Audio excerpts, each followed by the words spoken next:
we know that up until Middle Ages, actually, rye grain was one of the main grains in this country, and actually in most of Western Europe. We've taken the best of our baking tradition, so namely Baltic countries, Russia, Ukraine. Kind of like it did when I developed it. It did actually come out. It's the simplest recipe. It's sourdough.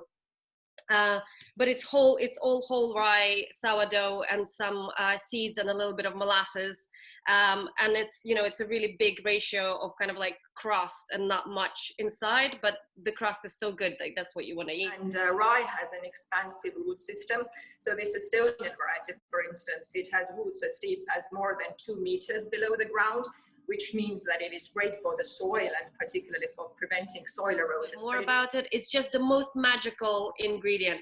I add about 20 or 30 grams into even my normal sourdough bread, and it's just the color is chocolate, and there's this like beautiful chocolatey notes.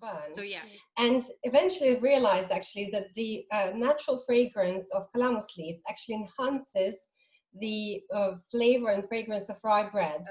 No comparison here. So both are basically simply rye flour, the very same variety, but you see how different the crumb texture is, and also how different the colors of the two loaves are. Really, another good one is "Як ти сало не хвали, без хліба не з'їсти." However good the lardo is, you can't eat it without bread. So, I'm sure you can put it on potatoes, but for Ukrainians, you really got to have that rye bread to put your salo on to make it all work. And obviously a shot of vodka, as Steinbeck has testified.